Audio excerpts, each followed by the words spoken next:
we're starting to see the official storyline of January 6th crumble. Yesterday, we had another series of stories, and they were so shocking to people who had investigated the J6 story for 4 or 5 years that Barry Loudermilk, the guy who's been running the investigation, he actually came on my show and said, listen, I got to tell you, I no longer believe the story about the J6 bombs. Either there was a training exercise or someone planted those bombs as a diversion. And he starts to describe why. When you hear the evidence he puts in this interview and you see what we're going to report in the next 24 hours and documents that we got to corroborate Chairman Loudermilk's claim, you're going to see something remarkable. All right, guys, it is Tuesday, and like all weeks, this is insane. I cannot believe it's Tuesday. We're going at like 100 miles an hour. We're hours away from a government shutdown. Hours away. It's going to happen. There is no deal. Chuck Schumer just doesn't know how to get out of it. We'll talk about that a little bit later, I think. John Solomon is here, and oh my gosh, guys, sit back, buckle up. We're going to get through it all. We've got January 6th updates. We've got James Comey updates, Charlie Kirk updates, some crazy stuff going on in Iowa with respect to their superintendent. John Solomon and the folks at Just the News are taking all sorts of breaking news to an all new level. We're getting that done. And by the way, this morning, Secretary of War Hegseth and the President of the United States addressing every top admiral and general in the country. It's amazing. And by the way, YouTube made a deal, $24.5 million to President Trump for kicking him off the platform post January 6th. Unbelievable. Most of that is going to fund the big, beautiful ballroom at the White House. So we'll have to thank Google for that. Tomorrow, we'll talk about the government shutdown tomorrow. Thursday, an amazing panel to break down so much with Chris DeGaulle, Caroline Downey, and our friend Ashley Hayek. And Friday, Mr. Maha, Dr. Robert Malone. He will be here. All right, before I get into John Solomon, I just got to remind you guys, hit that notification and subscribe button. Share the show, the link, with 5 friends during the premiere, because I'm not saying that it gets hard to find sometimes, but I'm just saying, you know what I'm saying? If you're a conservative, sometimes it's harder to find the show. So when you send that link to someone and say, hey, join us for the premiere, it makes a big difference. All right, before I want to get into it with John Solomon, if you're a traveler, you are well aware of all the delays, the cancellations, and worse. Luckily, air traffic control, as bad of a deal as it is right now, it's so outdated. But President Trump called for the modernization to upgrade air traffic control. It's about time. There's a company out there called Peraton that has 3 things that we need to lead innovation in air traffic control right now: the people, the technology, and the innovation. And these guys are battle tested. They have been doing it all over government already, facing top national security challenges, taking them head on and solving some problems. They're working with the Department of Defense, NASA. They are literally doing stuff by land, air, sea, outer space. They're all over the place. This could be a serious upgrade that we need to make our travel safer and more efficient and on time. Peraton is ready to provide American air traffic control with the systems that we deserve, safer and more reliable. Go to Peraton.com/ATC to learn more about what they're doing for our country. It's Peraton.com/ATC, air traffic control. Peraton.com/ATC. It's the future of air travel, and it is here. All right, guys, if you are on Medicare, you know someone who is, you're a caregiver, you've got a mom, an uncle, you name it, someone that you love, you know that right now they could be saving a lot of money if they shop around their Medicare plan. But right now it is a zoo out there. They're getting mailings, robocalls. Everybody's flooding them, trying to tell them to switch over. A lot of shysters out there. They're changing every year, these plans and what they offer, and people want to find out what they can do to get the best deal for them, to find out what makes the most sense in terms of Medicare coverage. That's why I want to tell you about Chapter, guys, because it is a trusted Medicare partner. They're not like those normal brokers that are calling everyone. They are the ones who are actually trusted to look at every program across the country, not just a handful. And they're not going to push you into a plan that you or your loved one isn't right for. They're the only ones that check every single plan, make sure that you're not overpaying. On average, they are saving people over $1,000 a year, getting them into a plan that makes the most sense for them to get the care that they need and saving them money. Look, no one wants to deal with this headache. It happens, but Chapter makes it absolutely painless. It's under 20 minutes that they will review all your options, give you the best deal for 2026. And if not, they'll tell you, stick with your current plan. You're getting the best deal. So if you're 64 or older or know someone who is, you're their caregiver, an aunt, uncle, friend, whatever it is, give them a call at Chapter 978-746-2315. That's 978-746-2315. Take control of Medicare. If you missed that number because you're listening to the audio or you're watching, you don't want to pay attention, it's always in the show notes at the YouTube page. Go check it out. Chapters at 978-746-2315. All right, it is my honor to welcome back to the show the investigative journalist and the head of Just the News, Mr. John Solomon. John Solomon, welcome back. I'm so excited to get to all of these hot issues with you. Yeah, good to be with you. Important. All right. So I want to start with January 6th, and I can't believe I'm saying that. But you had some amazing reporting, and then the media went nuts, as they normally do. And then there was some additional reporting. So I'm not even going to go through the back and forth. What do we know? What happened on January 6th with respect to the FBI agents that were there? What is it that we actually know happened based on your reporting? Well, first, I think that at the highest level, what we know is the official story about January 6th continues to crumble. There are so many things that we were told to believe that now the evidence says aren't true. And so one of the unresolved issues that Chris Wray would never answer for the American public when he was questioned by Congress is how many agents were deployed to the Capitol either before the rioting started or after the rioting started. And over the last year, we've been able to get answers on two. There were 26 undercover informants, not agents, who were in the crowd before the riot started. They were there gathering intelligence and embedded in the crowd.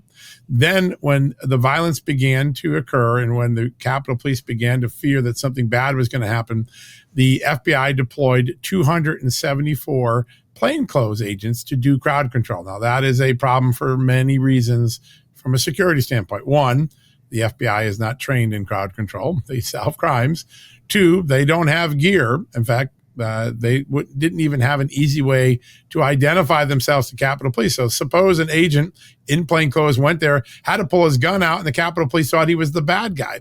So they put these agents in enormous danger. They didn't have riot gear. They didn't have helmets. They didn't have batons. And yet they're out there trying to do an impossible law enforcement mission. Now, that became an extraordinary watershed moment in the FBI that we didn't know about. This was all kept from the American public for 4 years. And if you remember, there are moments when Chris Wray is before Congress in 22, 23, where he's asked, hey, there are a lot of people that say the FBI has a political bias problem. And Chris Wray said, nah, that's a MAGA talking point. It's not true. That no one believes that. Well, it turns out that scores of Chris Wray's own agents, many of them senior agents, many of them who had made it to the Washington field office, which is the premier, one of the two premier offices of the FBI. You've made it when you got to WFO. They had done in the after action report of January 6th, literally popped a cork on 5 or 6 years of frustration, going all the way back to the beginning of the Comey era. And to a person, these agents complained that what happened on January 6th was a colossal failure, that the FBI's own agents witnessed significant political bias in the way that the FBI responded to January 6th and its aftermath. And these agents were merciless. One of them said we were political pawns. Another said we suffer from political bias. Many said we saw differential treatment. We were deployed to both the BLM riots in 2020 and the January 6th riots, and the January 6th defendants were treated significantly different than the BLM rioters a year before. Some said that we are abusing our power because we're deploying SWAT teams to go pick up people on misdemeanor charges in January 6th, something we've never done before. Others said we're no longer being able to decide what to investigate. The political justice department approves or disapproves of what we investigate, which is not what the FBI's charter said. The FBI is supposed to independently investigate, then they go to the Justice Department. It uncorked perhaps one of the largest streams of consciousness complaints I've ever seen in my 35 years of covering the FBI. Chris Wray kept that after action report and all of its sentiments from the American public while keeping a straight upper lip and trying to say there's no political bias problem, even though his own agents said that. That document was finally uncovered by Kash Patel a few weeks ago. It was transmitted to the House Judiciary Committee. It is a significant document because it shows now among the rank and file. They understood that period that starts with Comey in 15 and 16 and continues through Chris Wray in 2024. The FBI's own rank and file believed they had a political bias problem, and it was jeopardizing the integrity of their mission. Let's get back to the agents, though, because as you point out, Chris Wray in his testimony, I believe, John, at one point, I watched a clip back in the last couple of days, he says there were no agents deployed there. That clearly is not true. But we suddenly hear through your reporting that there are 274 agents in the crowd, right? To your point, and just so I understand what you said, these are plainclothes guys, the guys that you think about in a movie that walk up to you with the sunglasses and say, I'm with the FBI, and show you a badge. That's right. Okay. So you and I mean, I'm not a law enforcement guy, right? I'm thinking to myself exactly what you're thinking. I'm standing in a crowd and I'm trying to do crowd control and I've got my nice suit on and a tie, maybe even an earpiece. No one knows who I am. They don't know I'm law enforcement, and other law enforcement doesn't know. So why would you deploy 274 agents to do crowd control when these guys are investigators, agents, not only not trained, but to your point, like they look like they're going to a meeting, not trying to control crowds. That is a great point. And listen, that's what the agent said. We weren't much of an asset, but we put ourselves in harm's way. We may have put other law enforcement in harm's way by being deployed that way. And by the way, this happened at one point during the BLM riots. There was a sudden burst of activity. The local police got overrun and the FBI deployed there as well. And after that one, the FBI said, we're going to get this right. We'll never do that again. And they did it again on January 6th. And some of the agents said, listen, here, this is where you get into where political bias and competency collide. Some of the agents said, we've become so woke as the FBI, that's their term, not mine. We're more worried about what color COVID mask we're wearing and what gender of people we're hiring rather than the core competencies of law enforcement, security, safety, and public integrity. I thought that was profound. They understood that this deployment was the ultimate symptom or sign of how much the FBI had declined in performance under the James Comey, Chris Wray era. It is a bad idea to have that scenario from a security perspective. But more importantly, because the agents knew it was a bad idea, they knew how stupid it was. They end up using this as a moment to say, we got to stop being a politically biased, incompetent agency. And unfortunately, Chris Wray swept their concerns under the rug, and it was only Kash Patel that found this. So I just want to make sure, after all the back and forth about agents being there, what they were doing, is this just an issue of wokeness and incompetence and not deploying the right team? Or is there something more nefarious at stake here? Well, there could be something more nefarious, and I'm going to take you to a legal issue that stems from this. I think there were some who saw my story, including someone at the Blaze, that I think misinterpreted or hijacked the meaning of the story. These were not embeds spying on the crowd. So that kind of got out there in the sentiments. It's unfortunate Kash Patel knocked that down. Not our story, but other stories that tried to insinuate something. It's not a 274-person agent spy force that was sent there to agitate or to spy on people. It was sent there when the restlessness began to give it a reinforcement to a woefully unprepared Capitol Police Department that was turned down the National Guard. And this was a last-minute solution that turned out to be bad. Now, that last-minute solution creates a moment of inflection in the FBI that we didn't know about. And I think that moment of inflection is very, very powerful. The media storyline, the James Comey / Chris Wray claims that there's not a political bias problem in the FBI. It's been shattered by their own agents' voices. So that's important. Now, there is a very serious potential legal issue here. Now, in some ways, President Trump may have mooted this because he pardoned or commuted most of the January 6th defendants. But if you're an FBI agent and you subsequently investigate a crime, you file an affidavit when you help bring criminal charges. And that affidavit must accurately describe the role that you played in the investigation. And I've gone through now hundreds of these affidavits in the last couple of days. These are FBI agents from the Washington field office. In other words, they're the same agents that were deployed that day. When they deployed to the scene in the middle of that chaos, they not only were agents, they were witnesses to crimes. They would have an obligation under what's known as the Brady and Giglio standards to self-disclose in any affidavit that they were on scene. They witnessed some of this, but then they went back and looked at the videotapes and other evidence, and they arrested people. I can't find any evidence that any of the agents from the Washington field office ever disclosed that they were on scene as witnesses that day. And then subsequently, they all pretend like, oh, we went in afterwards and looked at the video and we looked at the evidence. We interviewed people. They didn't self-disclose their presence on the scene, which could potentially be a really significant issue for the handful of J6 defendants that were pardoned.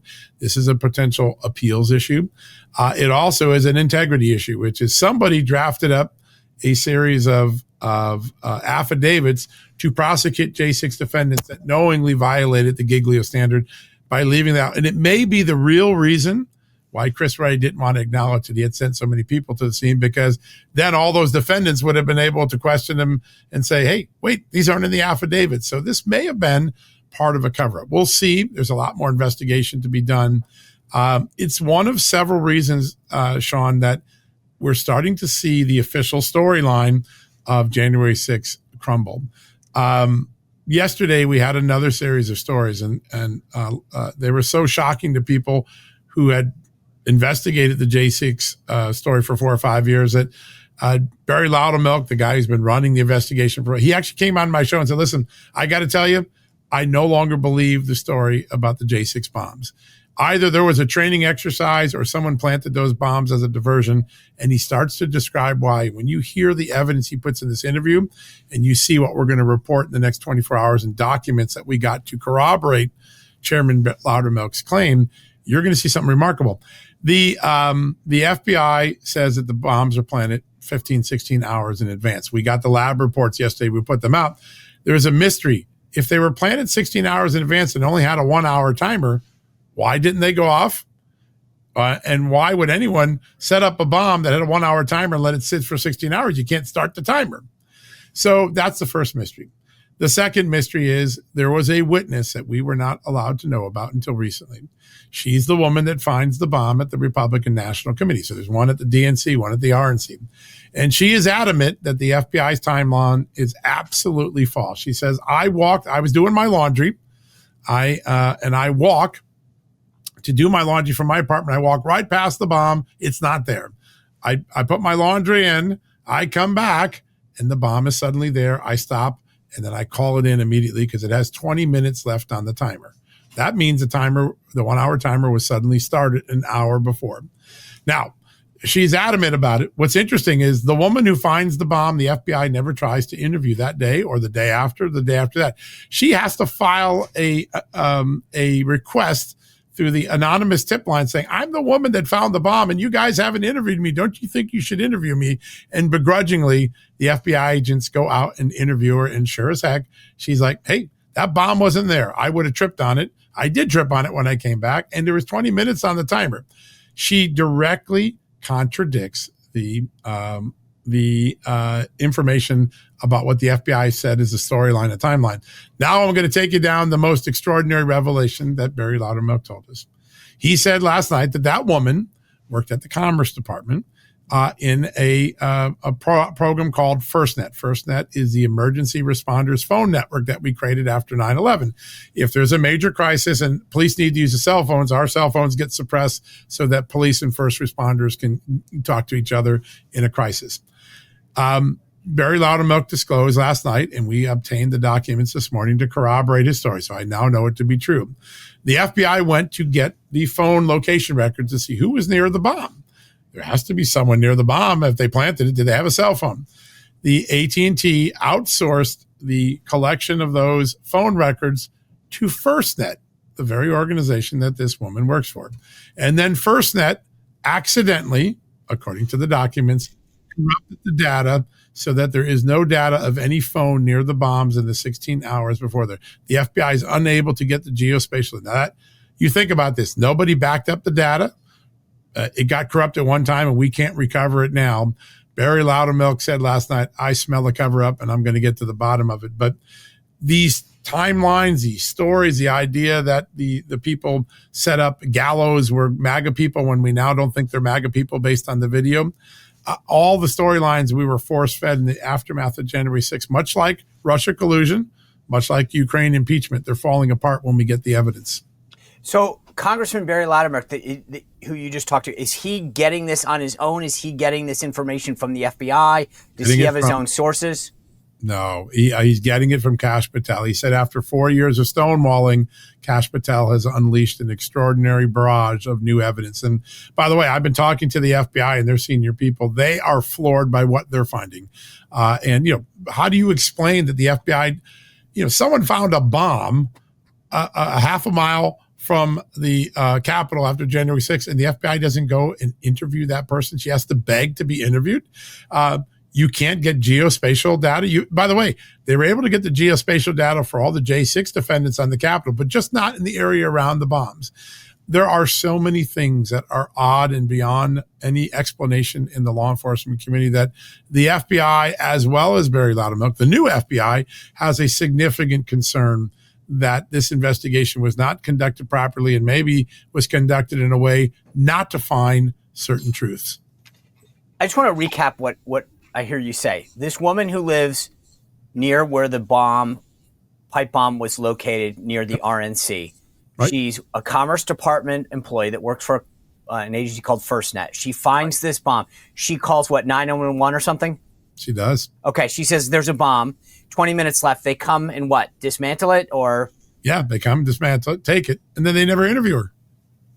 She has to go back through the anonymous tip system at the FBI saying, I'm the woman that found it. Don't you want to talk to me? It is. Okay, so look at her interview. We posted it. It's an amazing interview. And does anyone from the FBI deny? I mean, this is not no one's questioning that this is the woman. She is the woman who called it in. Yeah.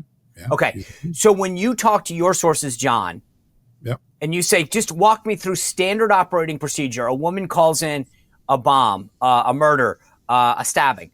What is the procedure that you would normally follow? I assume that they say to you, well, we get her name and number, we call her, we ask her what she saw. I mean, right, that would be, that's on TV. That's how TV works. That's right. That's how TV cops do it. Yeah, listen, normally you would say, stay at the scene. We're going to interview you here. Stay in the safe zone. Let us dismantle the bomb.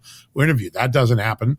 There's no follow-up the day later or the day later after that, or the day after that. About 5 days in, she sends, hey, don't you want to talk to me? I have valuable information. And the reason that's so important is that her information contradicts with the storyline that the FBI was trying to give to the American public and to Congress. And now there are significant reasons to doubt that storyline. There aren't fully dispositive, but if the bomber has a 1 hour timer, why would that bomber plant it 16 hours in advance? The timer would be long gone before the date. Secondly, if the woman saw the timer when she called in, it still had 20 minutes on it. That meant someone sent it recently. And then the way you would go find out who might have said it recently was go get the phone records, and the phone records are corrupted. It just smells like something is rotten in Denmark. And I will tell you that the current FBI has the same suspicions as Chairman Loudermilk, as Chairman Jordan. Something does not feel right about J6 and the official storylines that the FBI gave. And people say, well, don't go down that rabbit hole, John Solomon. The FBI, they're not going to lie. They made up an entire story about Russia collusion. We know it now. It was bogus from beginning to end. And that's not my conclusion. That's the conclusion of the special prosecutor who issued his report when Joe Biden was in charge of the Justice Department. We have to really be concerned that there's been a pattern of 3 separate stories now. The story of Russia collusion, the story of Hunter Biden, and which we were told not to believe until we believed it. And then on January 6th, there's something not right about this period of the FBI's time. And that's why maybe those agents who made those comments in that after action report should be taken so seriously. There's something politicized about the January 6th investigation that we're just starting to unravel. So in the case of Russia collusion, they wanted to stop Trump. They wanted to undermine Trump. They wanted to prop up Hillary, whatever. Case of Hunter Biden laptop, they want to protect Biden. Okay. What would be the motive of a bomb going off on January 6th? Well, it would be quite a news story that Donald Trump's protest ended up in bombings, the sort of things that would continue the liberal storyline that the right has an extremism problem, not the people on the left who burned down your cities in 2020. A lot of the people I talk to who are looking at the evidence now, and again, I haven't made any conclusions. I just want to be an honest fact finder and give people the truth. But there are people looking at this now wondering whether January 6th was a setup, meaning they knew Donald Trump was mad. He was going to have this event. Let's try to force something that would make it look worse than it was intended to be, and then hang that on Donald Trump's neck so that he would never come back and challenge Joe Biden for re-election in 2024. And that's how some of the Republican congressional investigators are looking at it. And you say, well, do they have any basis for that? Well, we now know that the National Guard was turned down by Nancy Pelosi, even though her own police chief thought on January 2nd it was necessary. We now know that the FBI, the Homeland Security Department, and other law enforcement agencies had significant intelligence that the people they were monitoring, including right-wing conservative extremists like the Proud Boys, were talking about committing an armed insurrection or committing crimes with guns and maybe shooting members of Congress that day. And that intel never makes it into the reports given to the Capitol Police, which causes the Capitol Police to bring a much smaller force to protect the Capitol that day. We now know that right as the unrest is starting to unfold, large numbers of police officers are taken away from the Capitol to go check out these bombs, which leaves the Capitol more vulnerable and less protected at a critical moment. Those are all really remarkable things that we have to look at. And then let's not forget that a year ago, I made public video footage of a Metropolitan Police Department officer undercover. This is one undercover officer exhorting the crowd to storm the Capitol. Why would a cop encourage anyone to commit a crime in that heinous moment? Those are things are there. And then one last thing.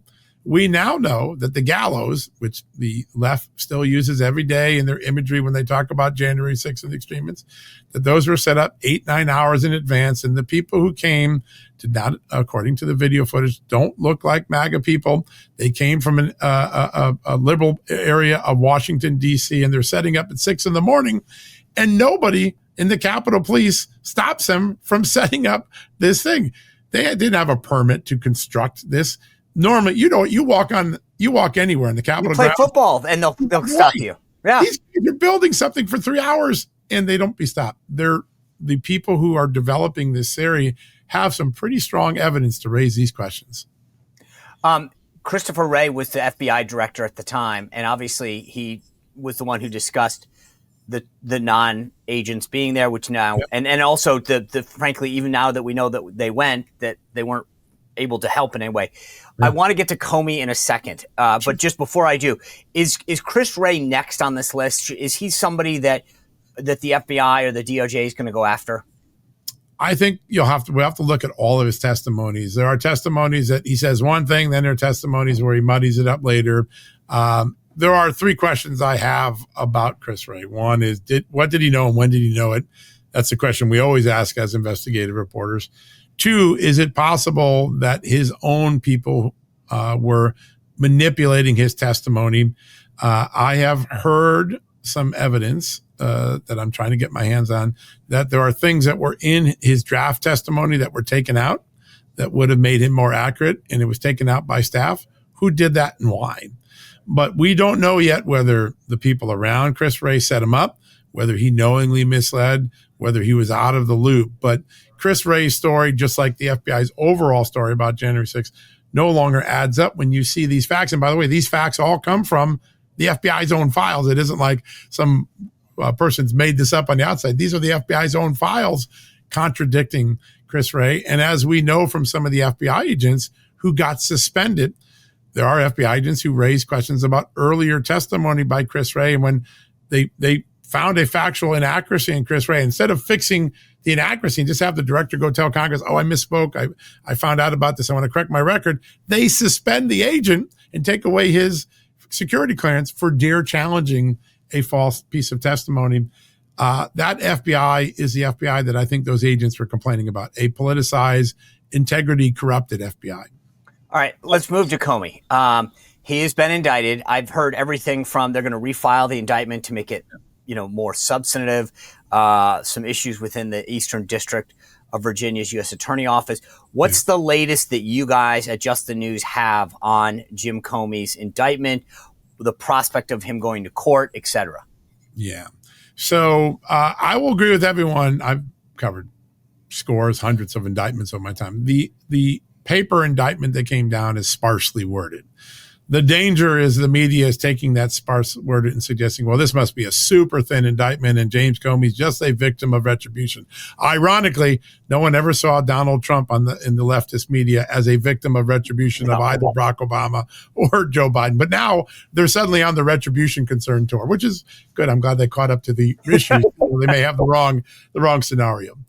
I think the danger is assuming that the indictment is thin because the evidence is there. My reporting indicates the following.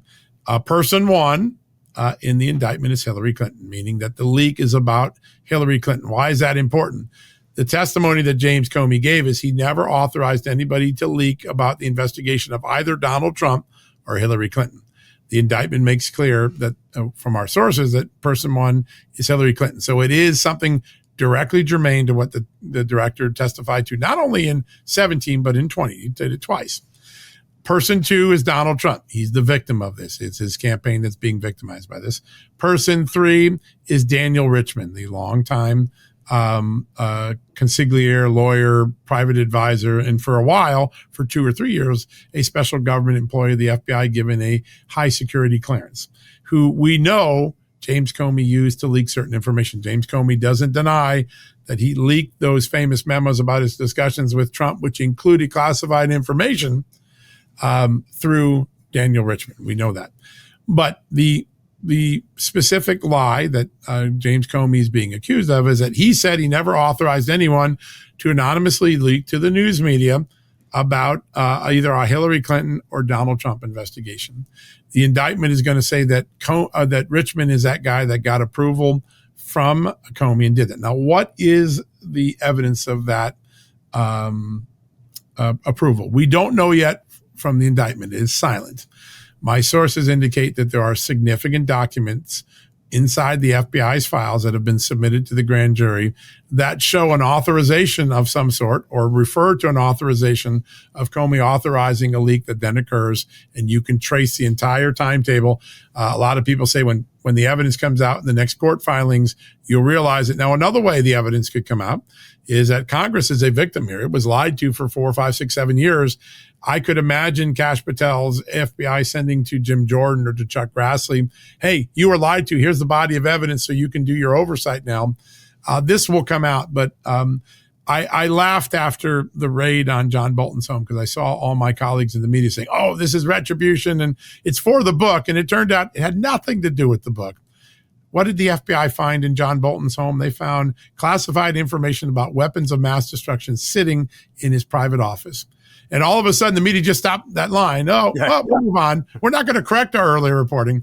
I think the James Comey sympathy tour is going to change the second people see the evidence that the FBI has. A grand jury in the Eastern District of Virginia is very sophisticated. They did not get bamboozled by Donald Trump. They're probably well aware that Donald Trump hates James Comey. It's not a secret. He's made it clear. And they're well aware that James Comey hates Donald Trump. I'm pretty sure this jury looked at the evidence and exercised his judgment. And by the way, it chose not to bring one of the charges the Trump Justice Department wanted and then brought two, which shows you that they exercised discretion. They looked at the facts. I think when we get a little bit more evidence about what Richmond did and what the chain of approval was, I think the indictment's going to look a lot less sparse. Okay. Last question on this. I got one more thing I want to get to. Sure. Does Comey go to jail? I mean, I think that's what a lot of people want to know is, does he actually face a consequence? So let's take a look at two recent cases where you have someone of this high ilk being indicted. One of them is a former National Security Advisor, Sandy Berger, who went into the archives, stole documents, tried to lie about it, got rung up. Literally put him in his socks and his jacket. You're right. He did not face jail because he pled out. The most similar incident to what Comey's accused of, and again, he's presumed innocent until the trial, and we find out what happens, what a jury does, is John Mitchell, 50 years ago this year. He was a sitting attorney general. He was charged with the exact same crimes, or mostly the same crimes of James Comey, lying or giving false testimony and obstruction. He was convicted by jury trial, in a jury trial. He then was sent to prison in the aftermath of Watergate. Now, Watergate was a big scandal. Most Americans are still trying to digest what Comey did. But I think if Comey takes this to trial and he's convicted, the risk of going to prison is high. If Comey cops a plea and then turns on someone like a Barack Obama or John Brennan or someone like that, maybe he can spare himself. But right now, James Comey is on the I didn't do anything wrong tour. I'm as pristine pure as Taylor Swift, and you should feel sorry for me. He doesn't seem to be a guy looking to make a deal. So we'll have to wait and see what happens. But I get a sense that the evidence against him is much stronger than the traditional news media are ready to report. Yeah, I agree. There's something, I think Comey's going to regret this whole let's go to trial thing. I think that's right. Yeah. All right. The last thing I want to just cover with you is this. And I hate to even bring it up, but of all the people that I know who can either debunk something or tell me that there's merit to it, it's John Solomon. There's a lot of rumors going around on the internet about Charlie Kirk, his connection to Israel, something, and again, I don't mean to, I hate asking about this, but there's a bunch of things that I've seen of videos and saying, oh, it was an inside job and all this. Yeah. Is this just internet trolls doing this, or is there anything more to any of this nefarious talk about there being more to his assassination and or an Israeli involvement of any of that kind? I can only go by what I know from talking to the front lines of the investigation at the local, state, and the federal level. This is an exhaustive investigation. It is not like what the FBI did on January 6th. Quite frankly, it's not like what the FBI did at Butler. I think there are legitimate concerns about the quality of the Butler investigation thus far. Now, it's in new hands and under new operation. I think we're going to learn some things about Butler. What I've been told is that the FBI is considering still every single possibility. There is nothing off the table yet because some of this story just doesn't add up. That doesn't mean that we can get to a conspiratorial rabbit hole yet. But this shooter looks like he had some inspiration and assistance that we don't know. And you saw the director say this on television. We're looking at hand signal possibilities and conspirators, and we're pressing the roommate. I don't think they know yet what they don't know, but they are determined to answer every question, no matter what it takes, even if it goes overseas. I have found nobody in a credible position who thinks that there's any connection to Israel. I think there have been some concerns about foreign involvement or foreign radicalization of people like the shooter, tying to Cuba, Venezuela, Iran, three enemies that do spend a lot of time radicalizing our young people on Discord, which is one of the platforms where this guy was working on, the gaming social chatbot. I'm confident we're going to get a more exhaustive investigation than some of the earlier assassination attempts. It took us 8 years to find out and get the FBI to admit that the baseball field shooting was an act of liberal violence and a politically motivated shooting and not a suicide by cop like it was falsely portrayed to be. Again, the FBI lying to the American people, again, on the Comey Wray watch. I think that's an important thing to remind people how often we were misled. There's a lot of leads they're looking at. I think the most interesting leads that are hot on a foreign topic is looking at this Iran, Cuban, Venezuelan fomenting of young people and whether this recruitment effort has touched people like the shooter and others like them. We recently had a story about a group just a few miles from where the shooting occurred called Armed Queers for Salt Lake City, or for Armed Queers SLC. Now, no evidence they're involved with the shooter, but that group, just a few miles from where Charlie was shot, was in Cuba in May, hanging out with the Cuban communists and talking about their allegiance to them. And they have lots of troubling rhetoric. And there are other groups like that. I think what's going on behind the scenes, and something that we're probably not getting good reporting in, and we're trying to, is the FBI is starting to look at a mass effort by our enemies to poison the minds of our children, and through PSYOPs, to weaponize them to do something like what happened.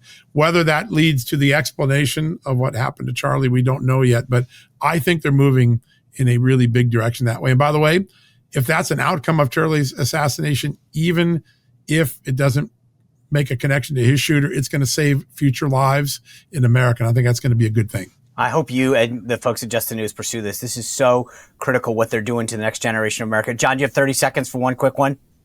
Fire away. I got to be honest with you. The story in Des Moines, Iowa, the superintendent of the school system Crazy.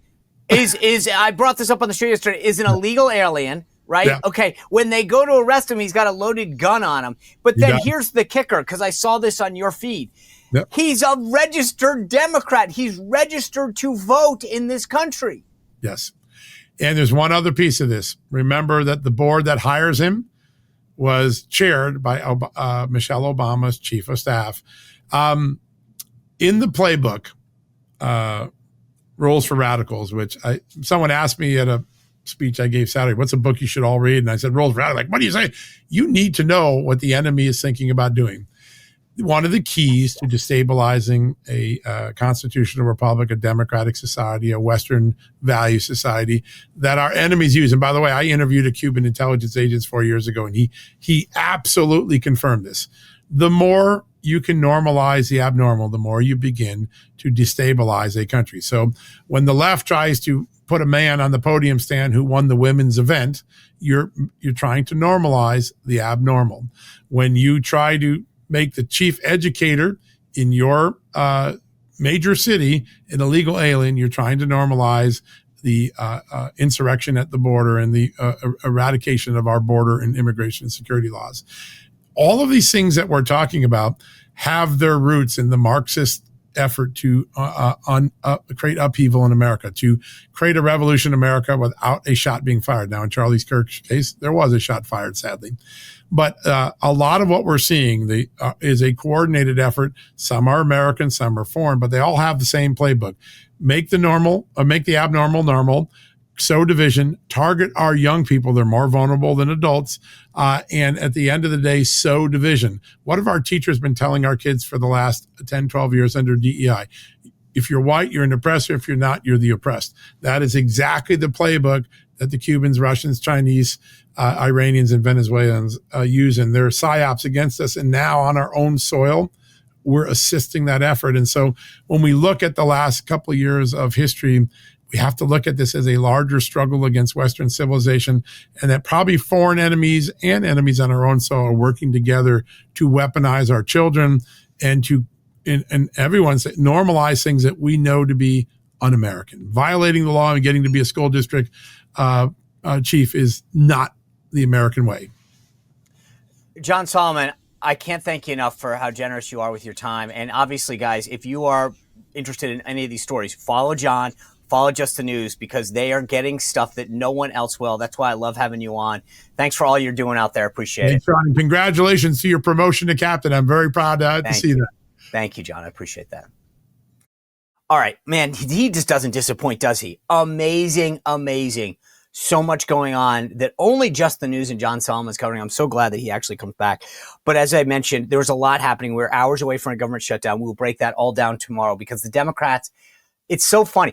All the deal is, just to be clear, is to continue spending at the levels they already voted for 7 more weeks so they continue to negotiate or pass some of the bills. That's it. There's no policy changes, nada. So when the Democrats tell you that this is partisan, we're literally voting for the same thing they already voted on to keep the government going just for 7 weeks so they can continue to negotiate. Schumer's going to lose, and it's just going to cause the government pain while it happens. It's unbelievable. By the way, another big deal, and not going to get the attention he deserves, but I'm telling you, this deal on Gaza that the president struck yesterday, a 20-point deal, he got all of the Arab countries on board. That's a big deal. And here's the thing about Trump, and it was just like Iran. Everybody said, well, you can only get a two-state solution. This is the only way to do this. He comes up with this entirely new construct that isn't perfect for everyone. The Hamas and the Palestinians aren't exactly excited about it. Israel's not getting everything they want, but it gets the hostages out and back. It gives some of the people that Israel has held and detained back to Hamas, which isn't perfect. But again, this is a deal that everybody but Hamas is on board, and I guarantee you they're going to take this deal because Trump made it clear yesterday, you don't take this deal, I'm giving Israel a free rein to go do whatever they want to do. But this morning, Hegseth, the Secretary of War, had a huge meeting, and I know that the liberal media had their heads blown. I know they couldn't handle it.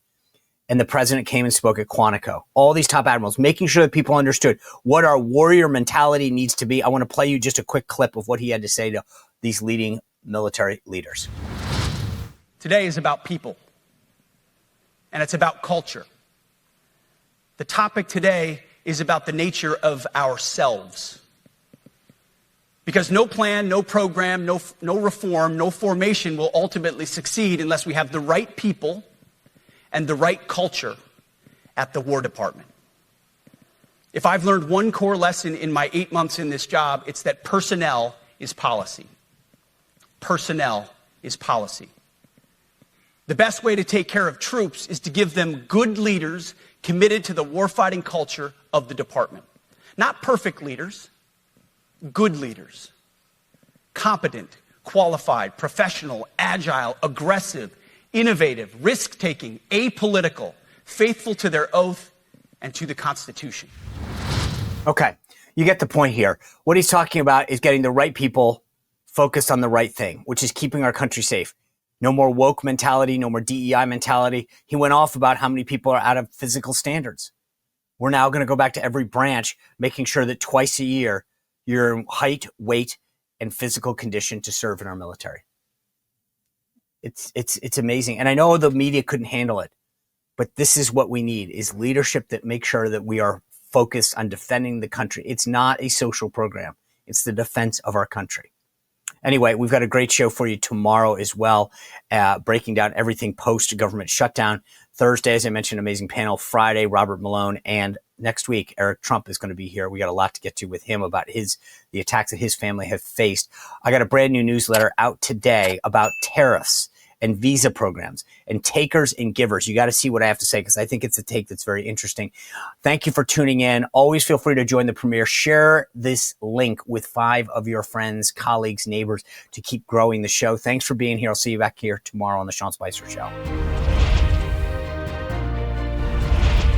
Well, if you enjoyed this content, make sure to like this video, subscribe, and click the notification bell to get more.